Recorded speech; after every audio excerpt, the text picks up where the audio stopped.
Narito na ang PTV Balita ngayon. Sinagot ng Malacanang ang pahayag ni dating presidential spokesperson Harry Roque na napilitan siyang lumayo sa kanyang pamilya at umalis ng Pilipinas dahil umano sa administrasyon. Paliwanag ng Malacanang, hindi dapat isisi ni Roque sa pamahalaan ang kanyang kasalukuyang sitwasyon. Dagdag pa ni Palace Press Officer at PCO Undersecretary Attorney Claire Castro, walang kinalaman ng Pangulo sa mga kontrobersiya na kinasasangkutan ng dating opisyal. Magugulitang may warrants of arrest si Roque kaugnay ng kasong qualified human trafficking at pagkakadawit umano niya noon sa ilang Pogo Hub.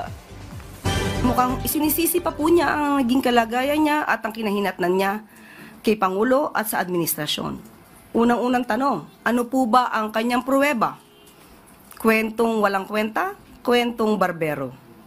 Una po, hindi naman po yata niya kasama ang Pangulo nang siya ay nakipag-deal sa Whirlwind at sa Lucky South 99.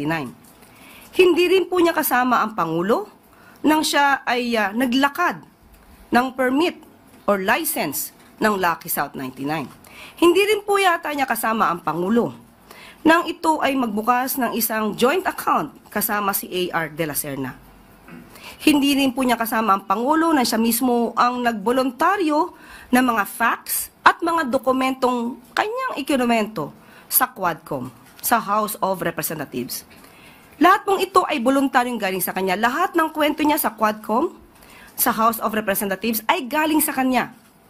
Sinabi niya meron siyang SALN, meron siyang BIR, records, meron siyang mga extrajudicial settlement ng kanyang auntie at meron din siyang mga dokumento patungkol sa contract of trust with a certain Attorney Percival. Lahat ng ito ay wala ang Pangulo sa kanyang tabi. Pinangunahan ni Pangulong Ferdinand R. Marcos Jr. ang paglulunsad ng Benting Bigas Meron na program sa Bacoor, Cavite ngayong araw. Mismong ang Pangulo ang nagabot ng bigas sa mga benepisyaryo.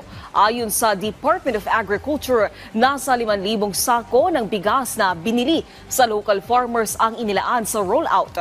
Sapat ito para mabenepisyohan ang nasa 2,500 na residente. Ito na ang ika-74 na site ng Benting Bigas Meron na program mula nang umarangkado ito noong Mayo.